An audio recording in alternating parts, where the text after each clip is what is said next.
आप सब शांति बनाई के रखें बाबूजी। एक छोटा सा बिरहा के प्रसंग हो जाई। भगवान विश्वकर्मा का के हैं हर चीज बड़े भैया जंगबली बताई दे हैं। बहुत ऐसा कार्य के हैं जोन सब लोगन के पता बा। सुंदर कांड भा उहू में भगवान विश्वकर्मा जी के बारे में बतावागा। अब लोकगीत हम दोनों जने की तरफ से भा वो भगवान विश्वकर्मा जी के बारे में बतावागा। एक पौराणिक दास्तान है बाबूजी। आप लोग शांति बनाई के रखें। बिरहा आप लोगन के आनंद जरूर आई।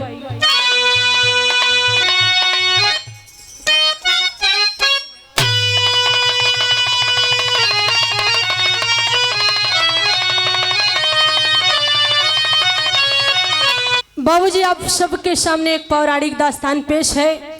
राजा मोरंग बड़े धर्मात्मा राजा थे। उनकी राजधानी मोरंगढ़ थी। उनके राज्य में किसी चीज की कोई कमी नहीं थी। दुनिया के सुख सुविधा और ऐश्वर्य उनके कदम चूम रहे थे। लेकिन एक संतान बिन उनकी गोद सुनी है। संतान के बिना पूरा राज्य सुना दिखाई दे रहा है। राजा इसी बात से चिंतित है कि मेरा चौथापन आ गया, मेरे सर के बाल सन हो गए, फिर भी मैं आज तक संतान विहीन हूँ। राजा इसी चिंता की चिता में दिन रात जल रहे हैं कि मेरे मरने के बाद मेरे खानदान का चिराग गुल हो जाएगा और मेरे कुल में दीपक जलाने वाला कोई नहीं बचेगा। होता क्या है, बिरहा में गजल का टुकड़ा है।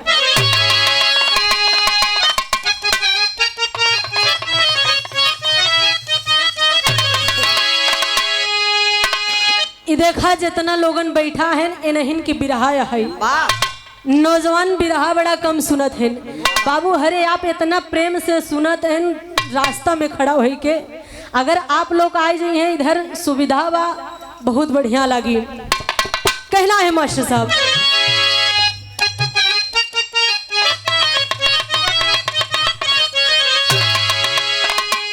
कोनो आशिक जंगबली भैया कोनो आशिक अपने प्रेमिका के समझावत बा कि मोहल्ला में थोड़ा बच के रहा करा। कहे कि यहाँ के लड़के बड़े शैतान होते हैं। लड़कियां अपनी महबूबा के समझावत बा कहत बा। कहना है,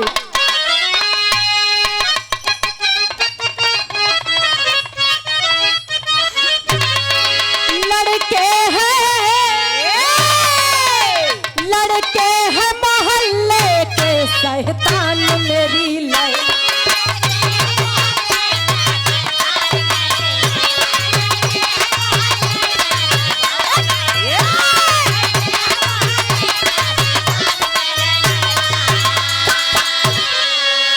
लड़के हैं मोहल्ले के शैतान मेरी लैला।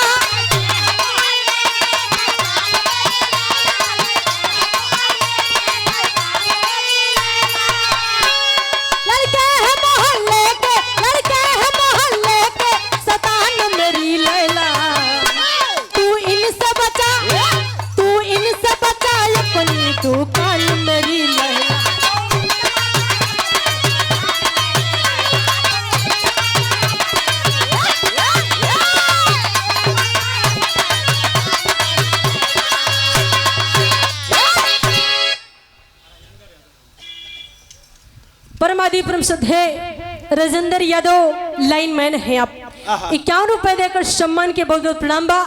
आशीर्वाद की कामना है। भाव में कहना है,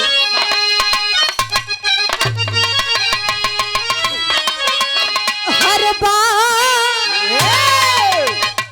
बात व्यर्थ होती है औकात से बढ़कर।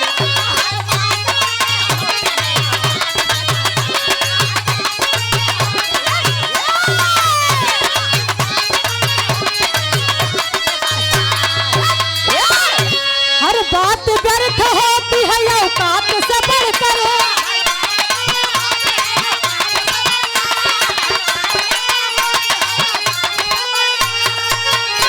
हर बात व्यर्थ होती है, हर बात व्यर्थ होती है औकात से बढ़कर। कुछ भी नहीं संसार में औलाद से बढ़कर।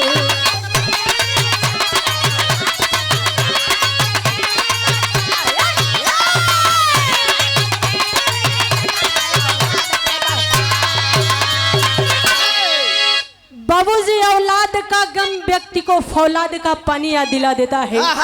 बाबूजी जरा उसके सीने पर हाथ रखकर पूछा जाए, जिसके पास दुनिया के सारे सुख सुविधा ऐशो आराम विराजमान हो, लेकिन एक औलाद ना हो, उनके आत्मा पर क्या गुजरती होगी। ऐसी ही दशा राजा मोरंग की है। राजा मोरंग करते क्या है, नज़म में कहना है।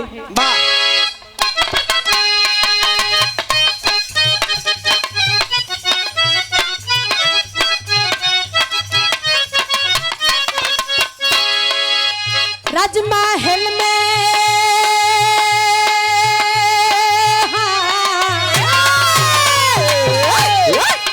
राजमहल में राजा चिंतित हर पल रहते हैं।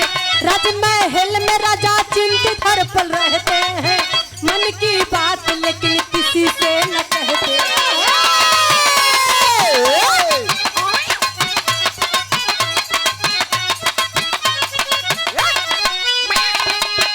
दिन भर चैन नहीं रात को न सोते हैं। दिन भर चैन नहीं रात को न सोते हैं। गम के सागर में डूब करके रोते हैं।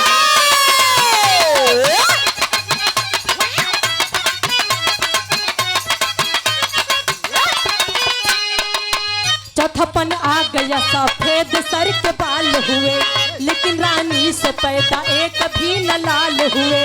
तपस्या करने को कल ही जंगल में जाऊंगा। तपस्या करने को कल ही जंगल में जाऊंगा। बिना संतान के मैं लौट के न लाऊंगा।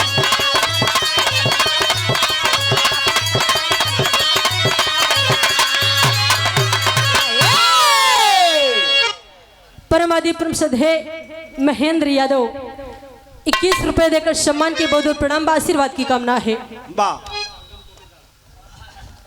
परमाधिपरम सधे श्री संगम कोटेदार गल्ला के मालिक हैं आप।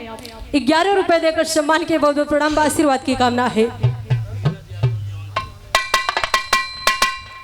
परमाधिपरम सधे ये देखिए हमारे जिले से बड़े भैया धीरज यादव जी 101 रुपए देकर सम्मान के बहुत बहुत प्रणाम, आशीर्वाद की कामना है।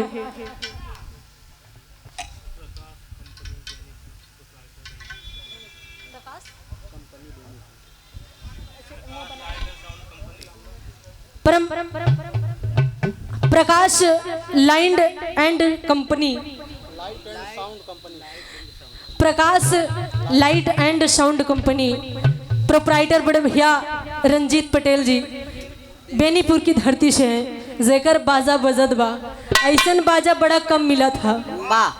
अब हम देखे इनकर बाजा लगा, मन एकदम प्रसन्न हो गया कि आज बिरहा जम जाई।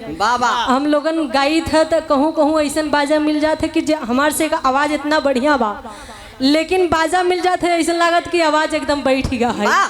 इनकर बाजा एकदम बढ़िया बा, कोनो जोड़ नहीं है बाजा के। 51 रुपए देकर सम्मान के बहुत बहुत प्रणाम, आशीर्वाद की कामना है।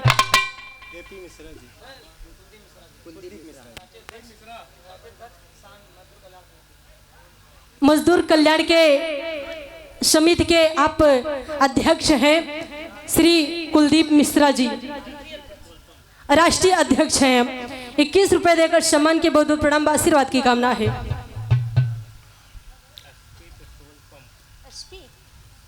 एसपी पेट्रोल पंप तुलापुर,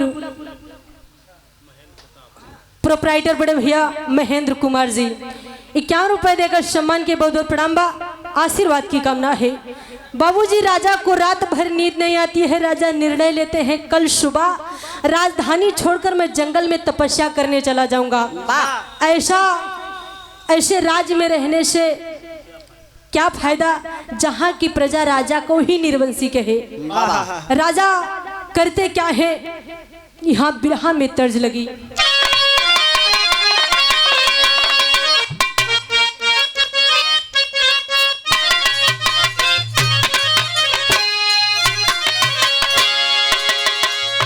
देखा दादा हरे के जमाने के गीत है, आजकल भोजपुरी चलत बाटे इन्हन तर्ज हेराई गई है। लेकिन ये दादा हरे के जमाने के गीत है। कहना है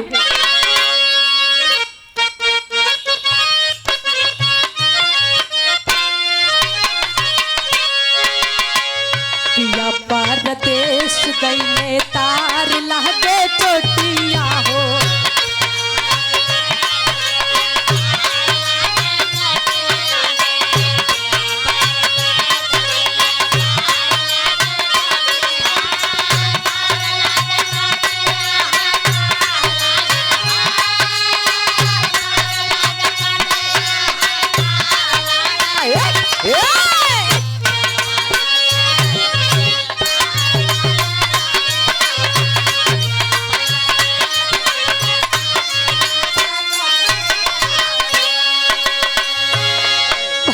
गौर करी है बाबूजी, कहना है करे के तपस्या राजा आए बिया बनवा हो।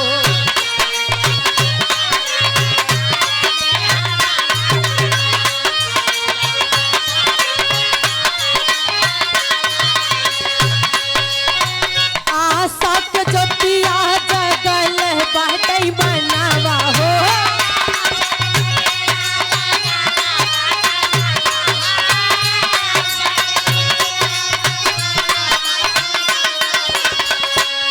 के तपस्या राजा आए दिया बनावा हो।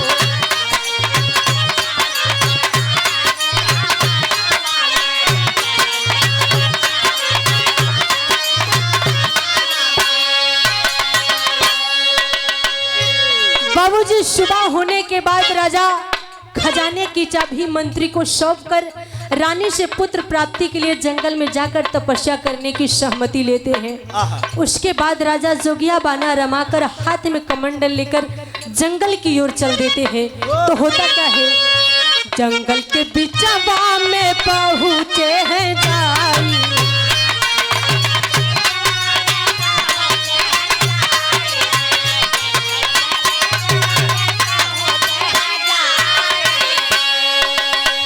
सुंदर स्थान पे आसन लगाई।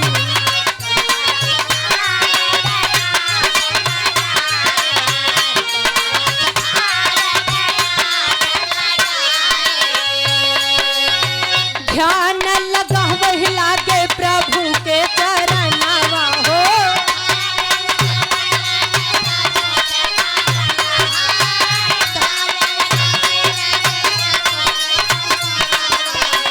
करे के तपस्या राजा आए बिया बनावा हो।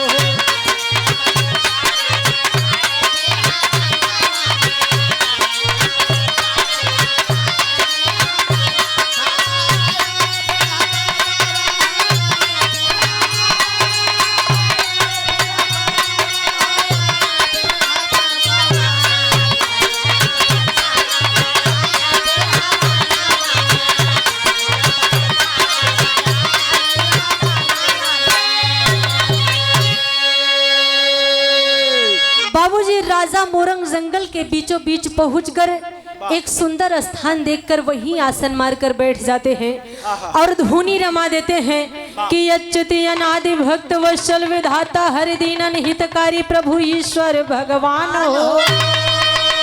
गोविंद दयालुनाथ अखंड अनादि आदि आदित्य जन्मा अनंत शक्तिमान हो। ओम नमो भगवते वासुदेवाय नमः। ओम नमो भगवते वासुदेवाय नमः। और द्वादश मंत्र का जाप शुरू कर देते हैं। बस बाबूजी होता क्या है, उधर से देवर्षि नारद गजरहिया चुनी मुंडहवा मूड अलौकिक बाजा लेहे नारायण नारायण नारायण नारायण करते हुए उसी रास्ते से जा रहे थे। जब उनकी निगाह राजा मोरंग पर पड़ती है वह चौंक जाते हैं। बाप रे, तो राजा मोरंग है, इनका का कमी होएगा जब ने जंगल में तपस्या करे चलाए। अगर ऐसन ऐसन राजा महाराजा तपस्या करे लगे हैं तो हमन जोगी जटी के कहाँ ठेकान लगी। ये बात हम अब चल के राजा मोरंग से पूछी था कि तोहरे ऊपर कौन संकट आई गई, कौन परेशानी आई गई, जवन तू इतनी बड़ी राजधानी छोड़ के जंगल में तपस्या करे चलाई हा। बाबूजी नारद जी करते क्या है, राजा मोरंग के पास पहुंच के बुलावत है कि महाराज महाराज, ए राजा अब महाराज तो द्वादश मंत्र के जाप में लीन है। जब राजा कुछ नहीं बोलते तब नारद जी करत हैं का राजा मोरंग का मुड़िया पकड़ कर झकझोर देते। राजा चौंक कर आंख खोल देते हैं। सामने देखते हैं देवर्षि नारद खड़े हैं। देवर्षि को देखकर राजा मोरंग प्रणाम करते हैं कि देवर्षि नारद के चरणों हमारा प्रणाम स्वीकार हो। राजा मोरंग के नारद जी आशीर्वाद दे के पूछा थे नहीं। हाँ, एक लाइन गीत लगी।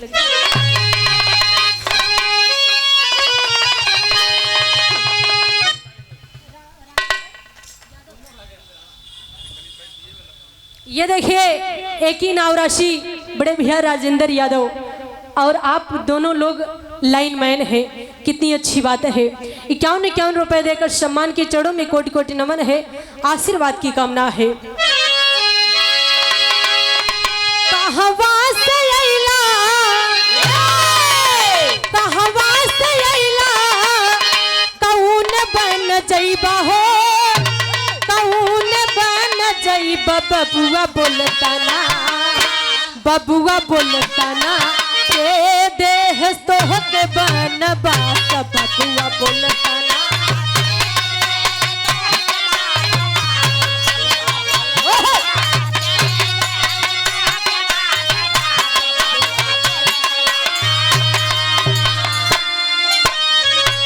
परमादि परिषद है महेंद्र यादव लाइन मैन 11 रुपए देकर सम्मान किए हैं। बहुत बहुत प्रणाम, आशीर्वाद की कामना है। लेकिन भाव पर गौर करिए बाबू जी। कहना है नारद जी बोल लागे,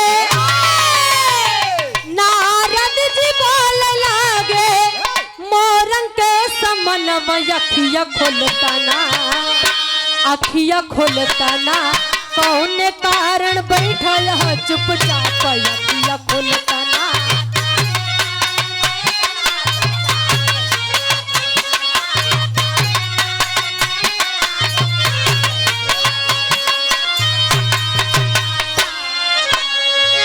परमादि परिषद है श्री जगन्नाथ यादव जी ऑटो वाले चित्रहा की धरती से 21 रुपए देकर सम्मान किए।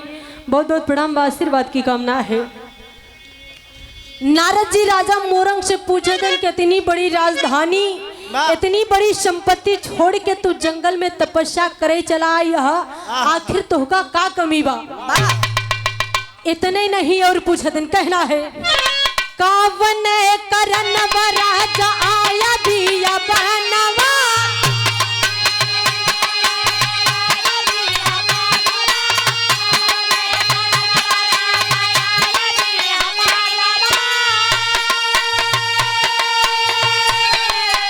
कावन करन राजा आया दिया बनवा, आपसे बताव मोरंग सब कुल करानवा।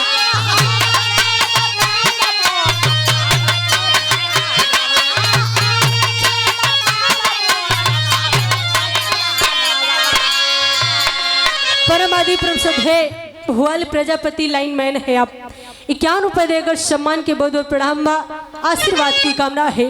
राजा मोरंग से नारद जी पूछा धन कितनी बड़ी राजधानी, इतनी बड़ी संपत्ति छोड़ के तू जंगल में तपस्या करे चला, यहाँ आखिर तो का कमी का बा। तब राजा मोरंग कहा थे नारद आप अंतर्यामी हैं, आप सब कुछ जानत हैं, फिर भी पूछा था तो सुना।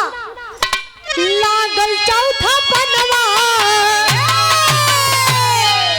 लागल चौथा पनवा, नाही गोदी में सुमनवा, अखिया खोलता ना, अखिया खोलता ना, कौन जन्म को दे भइल बापा, अखिया खोलता ना।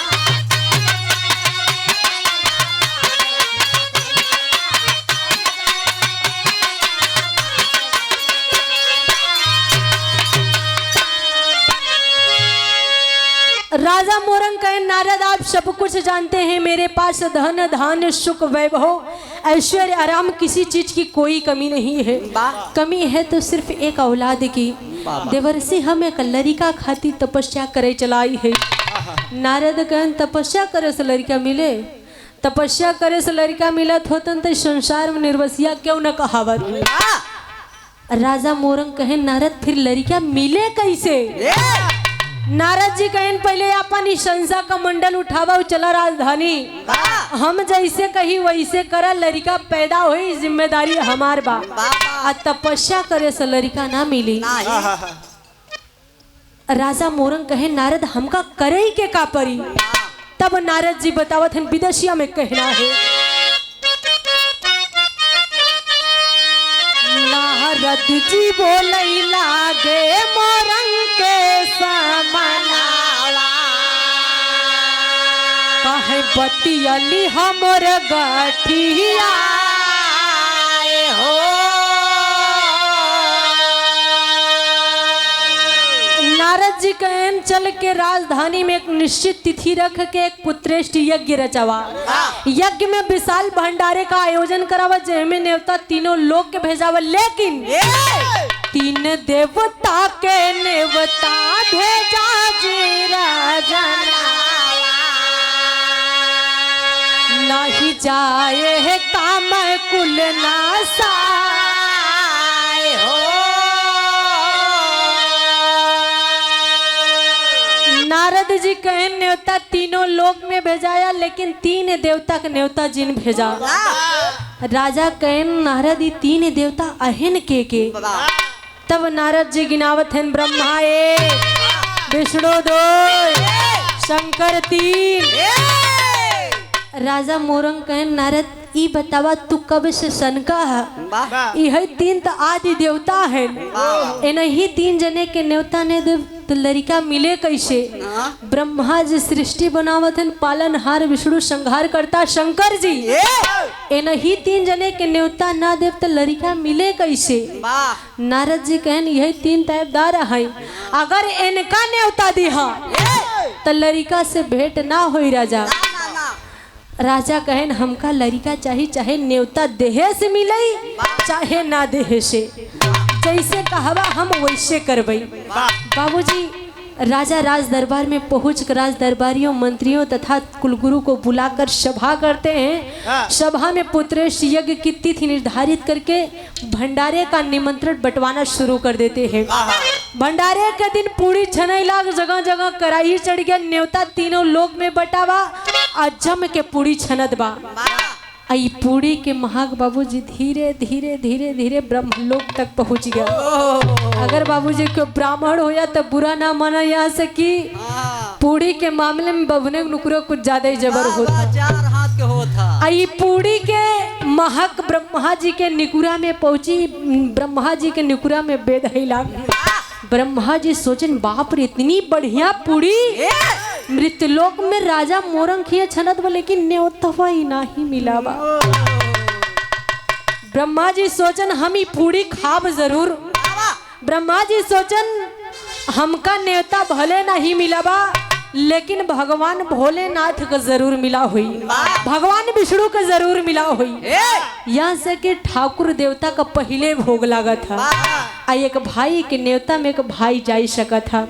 यही सोच के ब्रह्मा जी कमंडल उठाए चल दिए विष्णु लोग। देखा तन तो सैया पे भगवान विष्णु लेटा है और लक्ष्मी जी पांव दबावत हैं।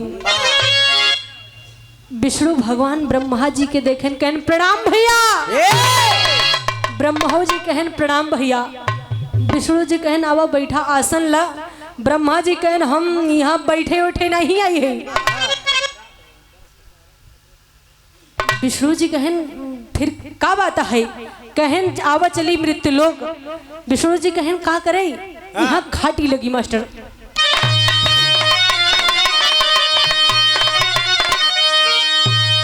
अरे चला हो मोरे बिरना, अरे चला हो मोरे बिरना, कचहुरी बोला वही चला हो मोरे बिरना।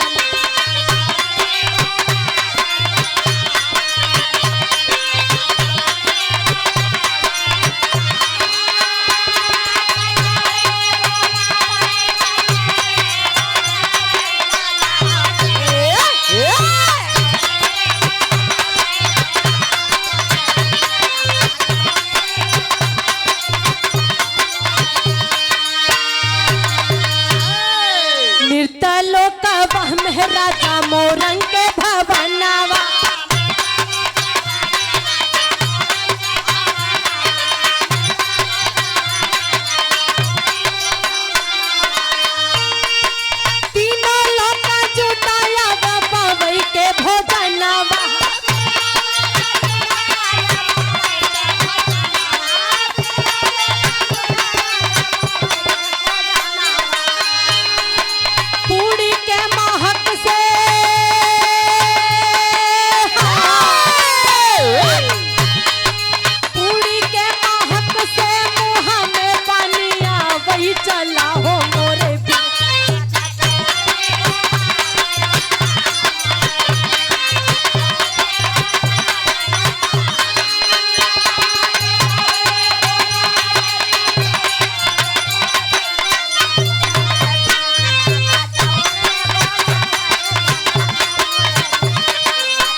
परमादि परम सधे चित्रहा की धरती से श्री जगन्नाथ यादव जी ऑटो वाले 51 रुपए देकर सम्मान किए हैं। इस भाव को समझते हुए चरणों में कोटि कोटि नमन है, आशीर्वाद की कामना है। बाबा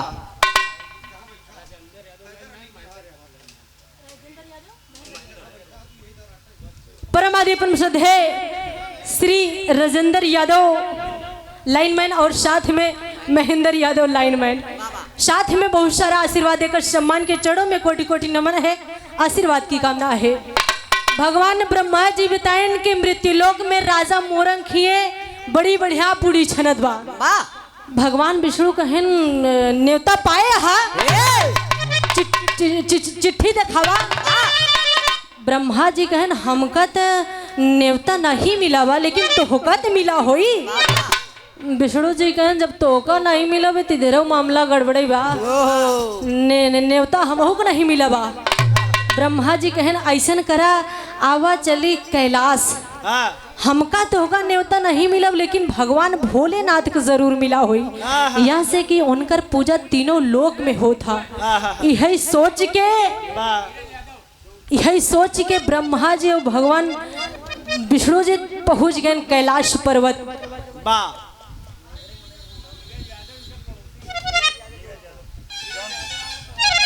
परमादि परम सधे हमारे पड़ोसी जौनपुर की धरती से बड़े भैया धीरज यादव जी 51 रुपए देकर सम्मान किए, बहुत बहुत प्रणाम, आशीर्वाद की कामना है।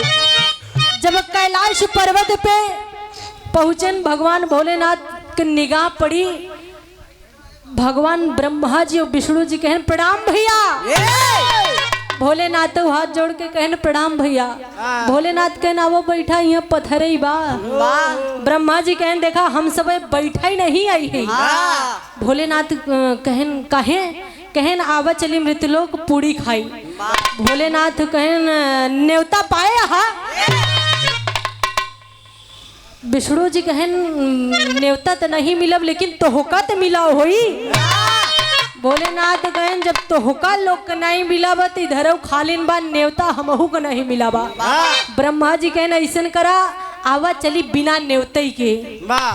भोलेनाथ कहन देखा भाई तोहका लोग का जाए को हो तो जा, हमका वो दिन नहीं भूलत। एक बार सती जी अपने नैहर गए रहीन, बिना न्योता हुआ हमारे अपमान नहीं सही पाइन, हवन कुंडी में कूद के अपन जान दे दीन। भोलेनाथ कहत हैं, बतावत हैं कैसे, बिना नेवते के नैहर गईली गुजरिया हो गईली।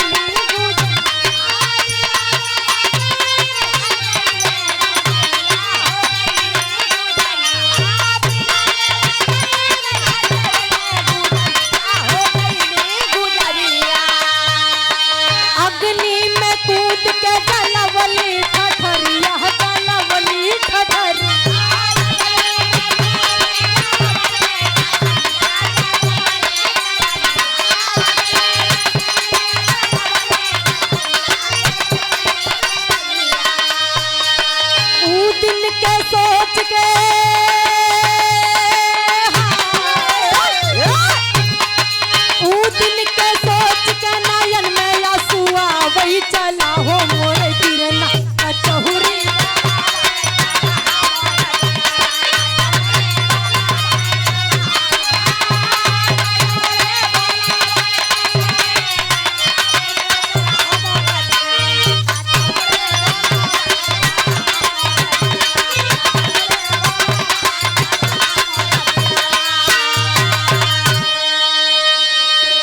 भोलेनाथ हमका वो दिन नहीं बिसरत। एक बार सती जी बिना न्योता के अपने नैहर राजा दक्ष के यहाँ गईन, हुआ हमार अपमान नहीं सही पाइन और हवन कुंड में कूद के अपन जान दे दी। यहाँ से बिना न्योता के जाबा तो कुछ न कुछ अंडवंड जरूर होई। भाई हम तो ना जाब तो हुका लोग का जाए खोए तो जा। भगवान भोलेनाथ इनकार कर देहन। ब्रह्मा जी कहने विष्णु भैया जैसे इनकर अड़बंगी नाम बा ए वैसे ऐठे रही है। इनकर चक्कर छोड़ा आवा हम तो चली। बाबूजी दोनों जने चल देते हैं। रास्ता में भगवान विष्णु कहन भैया यही रूप में चलबा तो हमका तो का सब पहचान जाइए। यहाँ से वेश बदलला। बाबूजी भगवान विष्णु और ब्रह्मा जी वेश बदल के राजा मोरंग के यहाँ पहुंच जाते हैं। ब्रह्मा जी कहन देखा था भैया अब पात बैठते बा पत्थल चलत बा, मौका बड़ा बढ़िया बाबा, चुप्पे से ही अंधेरवा कहती बैठी चरचर कचौरी खाई और चल दे। बाबूजी दोनों जने जात हैं, पात के किनारे बैठ जाते हैं और उधर से नारद जी पात में टहर टहर निगरानी करत रहते हैं। ब्रह्मा जी विष्णु जी खाई बैठे हैं, विष्णु जी के निगाह पड़ा, विष्णु जी कहन ए भैया वह तोहरे बंसौ आई है। ब्रह्मा जी कहन मुड़िया नीचवा कही के खा, यहाँ क्यों चीन हुन ना पाई। बाबूजी नारद जी पात में टहर टहर निगरानी करत कि ब्रह्मा विष्णु के देख के पहचान लेते, पहचाने के बाद करत इनका जोर जोर से चिल्लाते हैं राजा मोरंग, राजा मोरंग, महाराज आप कहाँ हैं। नारद के आवाज सुन के राजा मोरंग दौड़े दौड़े आते हैं कि नारद क्या बात है, आखिर आप हमें क्यों बुला रहे हैं। नारद जी कहें पहले हमार बात सुना। राजा कहें नारद हम तोहार बात सुने कि यहाँ इतनी बड़ी भीड़ बा, का भीड़ संभारी। नारद कहें नहीं पहले हमार बात सुना। नारद जी कहें हमार बात सुना। राजा मोरंग कहें बतावा का कहा था।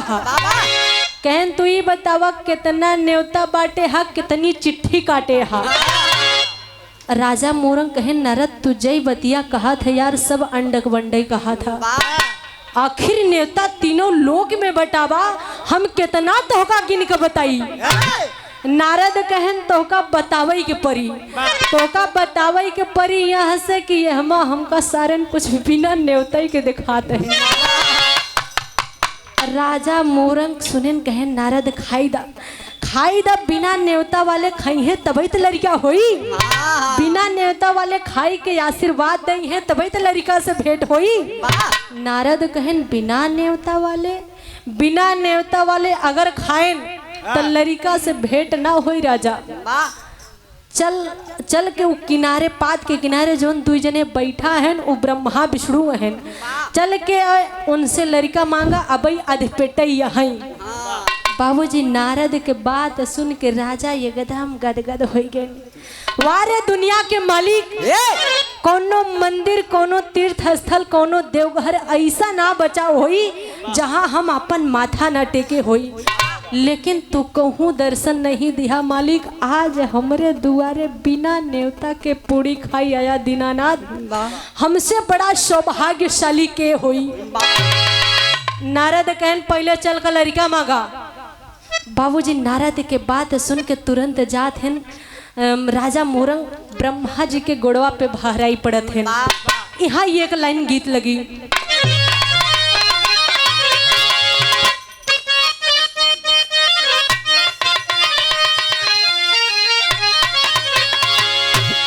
सरंगिया वाले का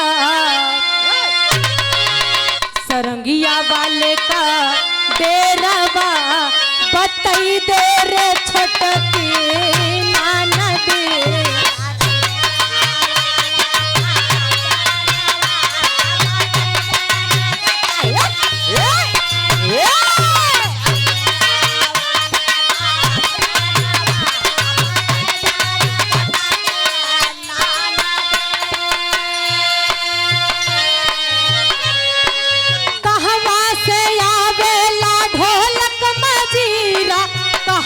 से आवे तबाल जी,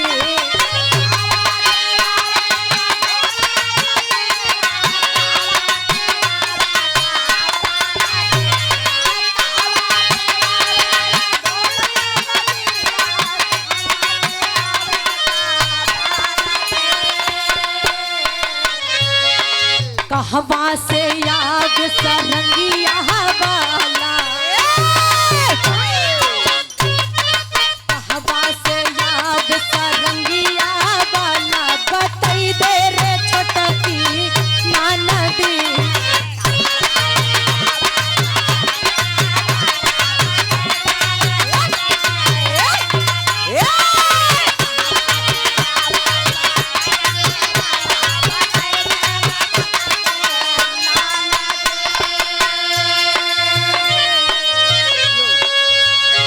आदि प्रमसद है राजेंद्र यादव और साथ में धीरज यादव हमारे पड़ोसी जौनपुर की धरती से 101 रुपए देकर सम्मान के बहुत बहुत प्रणाम बा, आशीर्वाद की कामना है। और साथ में महेंद्र यादव लाइनमैन बहुत सारा आशीर्वाद देकर सम्मान के बहुत बहुत प्रणाम बा, आशीर्वाद की कामना है।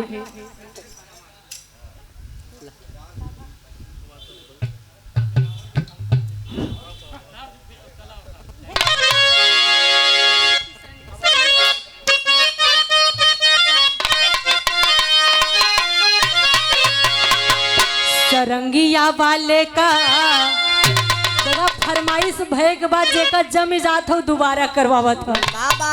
सरंगिया वाले का डेरा बा बतई दे रे छोटकी नाना दे।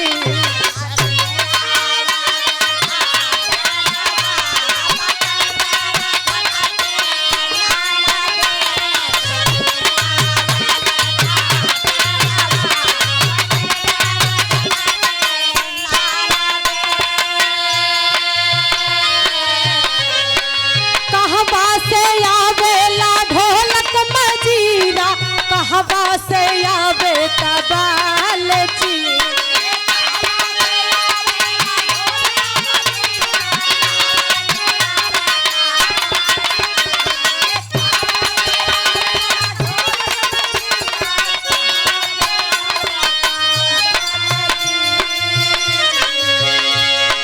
कहवा से आवे सरंगिया वाला बतई दे रे छोटकी नाना दी।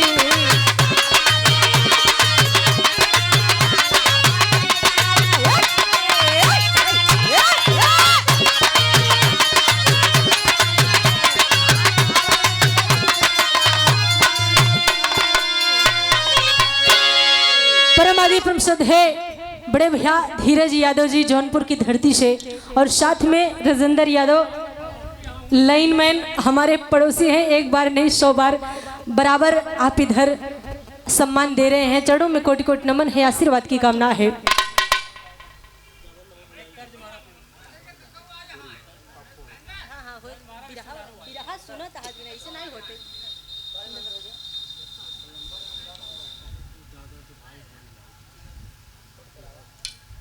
ये देखिए हमारे गार्जियन, बड़े हर्ष की बात है हमारे दादाजी यहाँ पर नहीं है। पप्पू दादा बड़े भैया राकेश यादव में कोरसकार हैं आप, उनके बड़े भ्राता श्री होरीलाल यादव जी बिरभानपुर की धरती से 51 रुपए देकर सम्मान के चरणों में कोटि कोटि नमन है, आशीर्वाद की कामना है। ये देखिए परम आदि प्रमसद है पप्पू दादा के बड़े भ्राता श्री हैं। बड़ा एकता है आप सब में, बहुत अच्छा लगा था, बड़ा प्यार सम्मान मिलत रहा था हमेशा। 51 रुपए देकर सम्मान के श्री रामचंद्र यादव जी बिरभानपुर की धरती से चरणों में कोटि कोटि नमन है, आशीर्वाद की कामना है। भाव पर गौर करी है बाबूजी, कहना है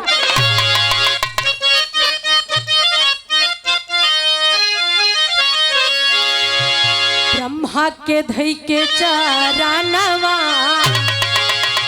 ब्रह्मा के धई के चारानवा, रोई रोई के बोले हैं भूप जी।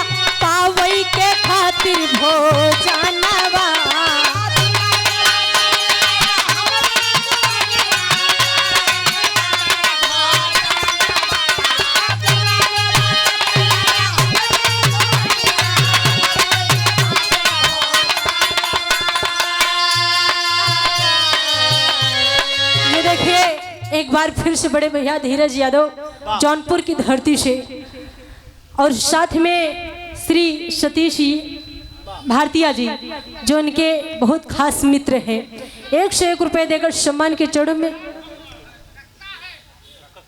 अच्छा आपके पिताजी हैं कक्का, क्या बात है, 1 से 1 रुपए देकर सम्मान के बहुत बहुत प्रणाम बा, आशीर्वाद की कामना है। बिना नेवत के आया हमारी दुवरिया, पावई के खातिर भोजनवा।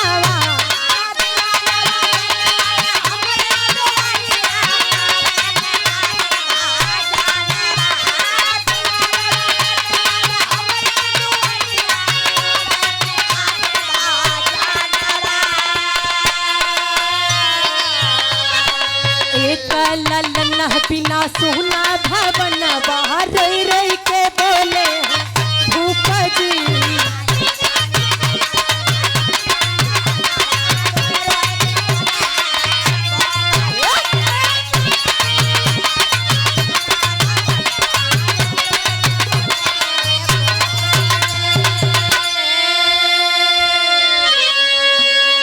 बाबूजी राजा मोरंग जाई के ब्रह्मा जी के गोड़वा पे भराई पड़त है।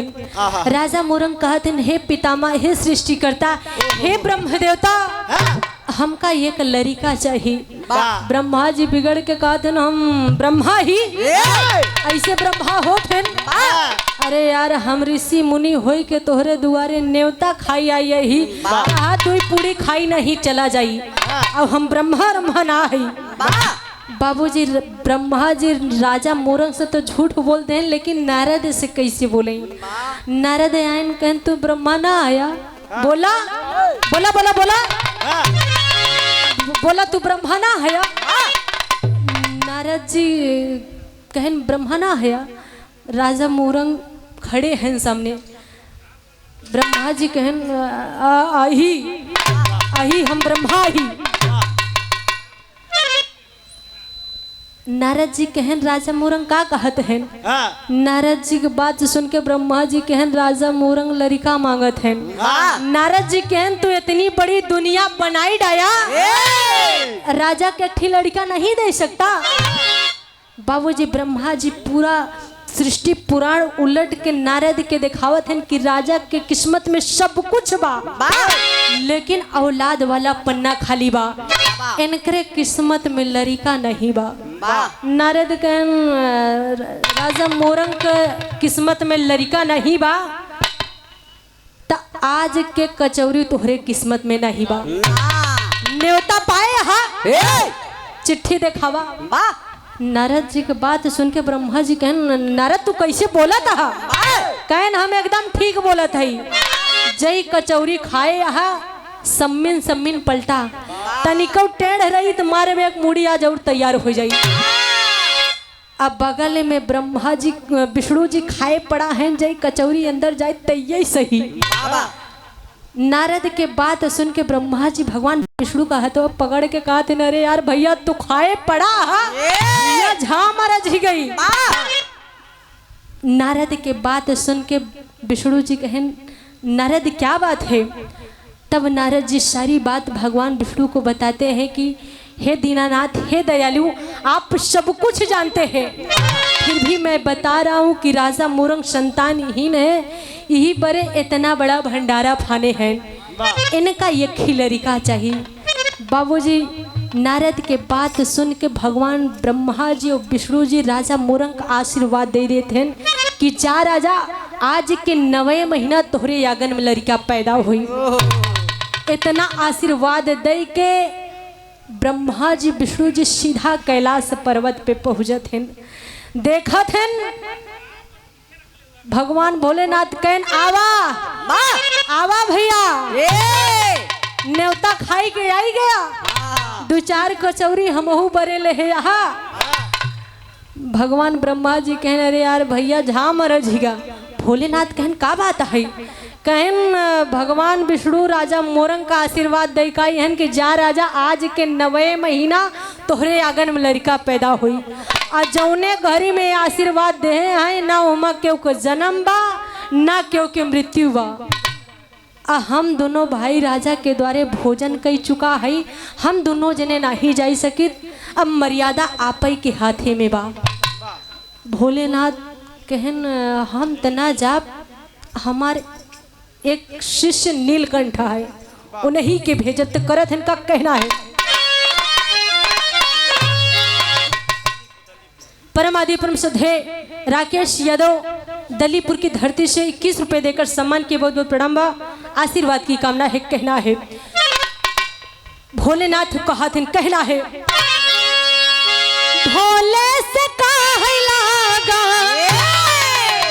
भोले से काहे लागा भैलल दिल में सो, प्रभु हम का ना भेजा मितलो।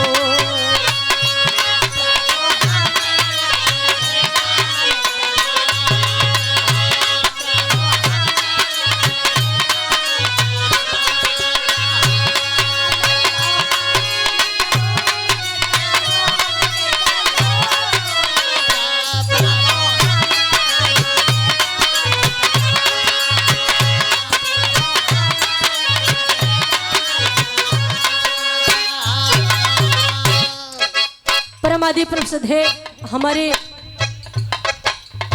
पप्पू दादा के बड़े भ्राता श्री रामचंद्र यादव जी बिरभानपुर की धरती से 51 रुपए देकर सम्मान के चरणों में कोटि कोटि नमन है। आशीर्वाद की कामना है। सब भैया बाबू लोगों के चरणों में कोटि कोटि नमन है। आशीर्वाद की कामना है। भोलेनाथ अपने शिष्य नीलकंठ के बुलाएं। अब बुलाई के कहन बेटे कुछ दिन की बात है, मृत्युलोक में राजा मोरंग के लड़का बन के चला जा, हम तोहका वापस बुलाई ले। बाबूजी नीलकंठ मृत्युलोक की बुराई करने लगता है कि भाई के भाई दुश्मन होतन, बिटिया महतारी के दुश्मन होतन, वहाँ लोगन ठीक नहीं होतन।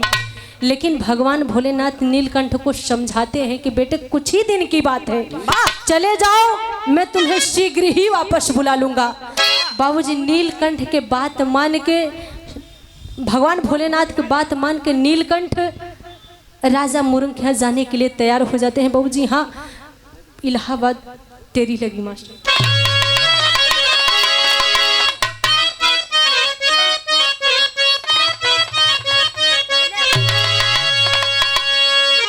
तऊ हो बदरिया लहर से बरस,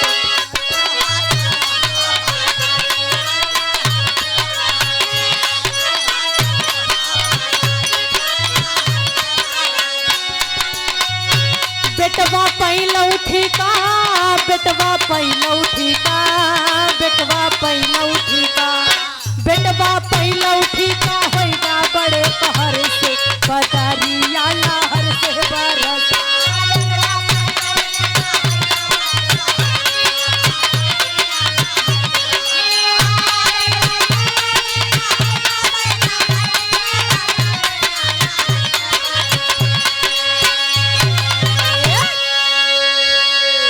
बाबूजी नीलकंठ भगवान भोलेनाथ के बात मान के राजा मोरंग के जात हैं। बाबूजी राजा मोरंग के पुत्र पैदा होता है। चौक में कहना है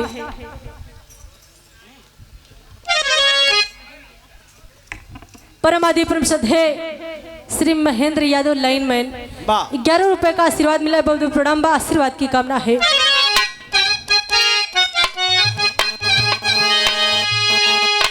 कहना है स्वर्ग लोक से नीलकंठ चला, रनिया के रही गायन सा,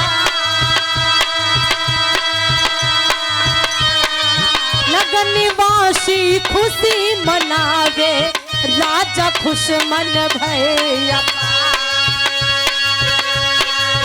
चौथे पन में राजा जी का उजड़ा चमन हुआ गुलजार,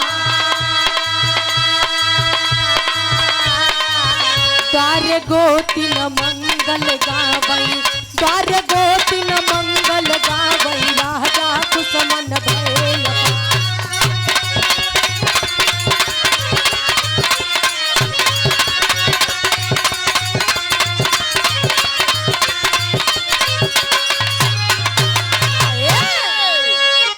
परमादि परम श्रद्धेय एक बार फिर से बड़े भैया धीरज यादव जी और साथ में श्री राजेंद्र यादव लाइनमैन हैं। आप हमारे जौनपुर जिला धरती से हैं। आप बड़े भैया धीरज यादव जी 51 रुपए देकर सम्मान के बहुत बहुत प्रणाम व आशीर्वाद की कामना है। बाबूजी राजा के आंगन में पुत्र पैदा होता है, चारों तरफ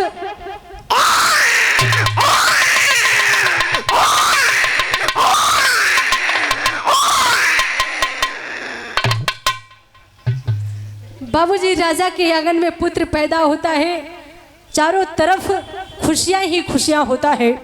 होता क्या है, आल्हा में कहना है।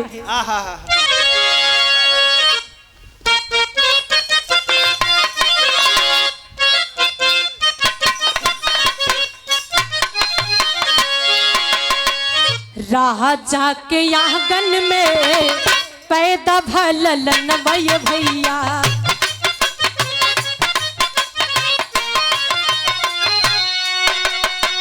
सोना महल आजा होई गऊजिया,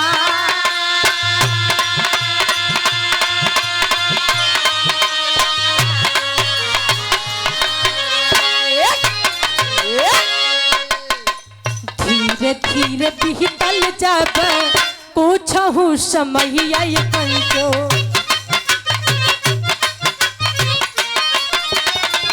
आग के बाबी उतानी सुनाई जहां,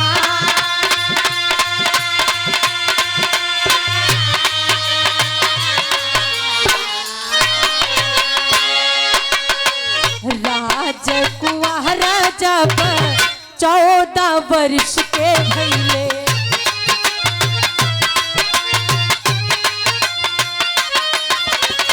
नीलकंठ नाम पड़ा उनके सरकार,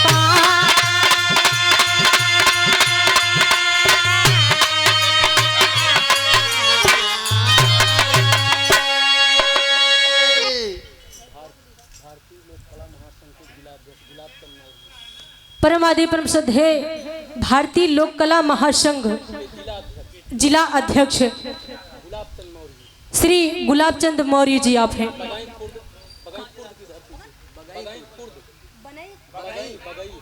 बगई खुर्द की धरती से 51 रुपए देकर सम्मान के बहुत बहुत प्रणाम है, आशीर्वाद की कामना है। बाबूजी राजा के आंगन में पुत्र पैदा होता है जिनका नाम नीलकंठ पड़ता है। नीलकंठ से मोरध्वज पैदा होते हैं, मोरध्वज से ताम्रध्वज पैदा होते हैं। बाबूजी मोरध्वज की परीक्षा लेने भगवान विष्णु स्वयं आते हैं। कहना है दादा पंधारी का भाव लगा।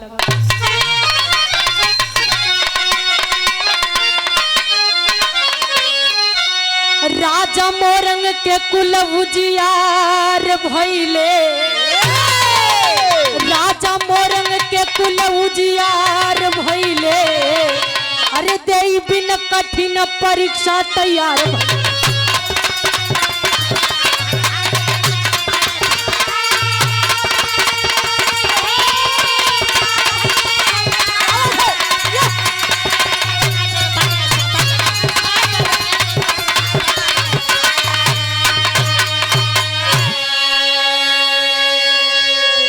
ऐसी कठिन परीक्षा से धरती गगन कांप गई,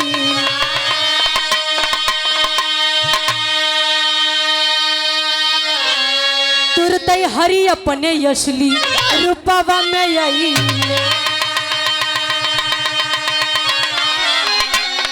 धरती पर ऐसे दानी बरियार भइले, धरती पर ऐसे दानी बरियार भइले, अरे देई बिन कठिन परीक्षा तैयार भइले।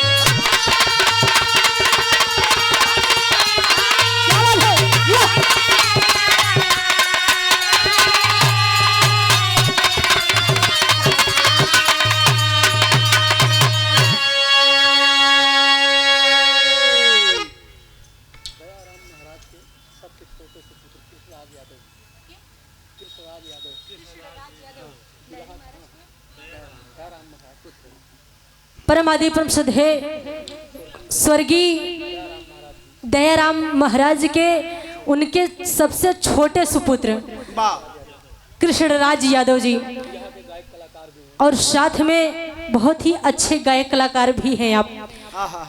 51 रुपए देकर सम्मान के चरणों में कोट कोट नमन है। माता रानी से यही कामना है कि आपकी गायकी में चार चांद लगे। ₹51 का आशीर्वाद मेरे चरणों में कोटि कोटि नमन है, आशीर्वाद की कामना है। बाबूजी मोर ध्वज की परीक्षा लेने भगवान विष्णु आए थे, जिन्होंने अपने पुत्र के सिर पर आरा चलाकर अपने वचन को निभाया था। आखिरी भाव में कहना है समय ज्यादा होगा।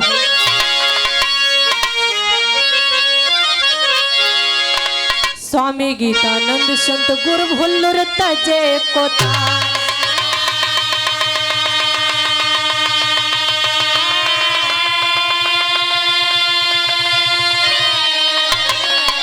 हैदर गुरु हफीज चंचल बिहले स्वर्ग सिधारी हो।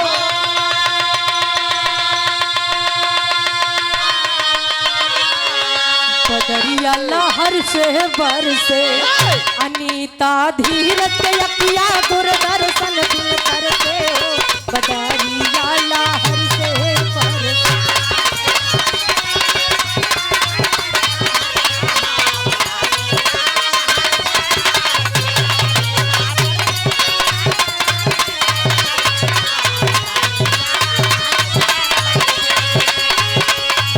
मुझे प्यार की जिंदगी देने वाले,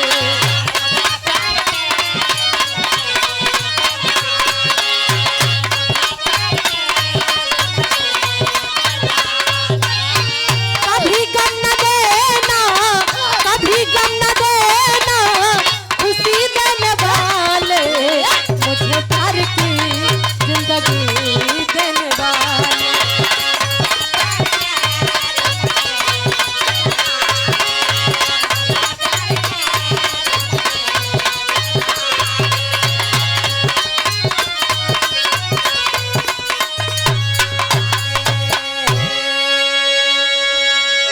अब आप लोग अगली पार्टी से आनंद उठाएं।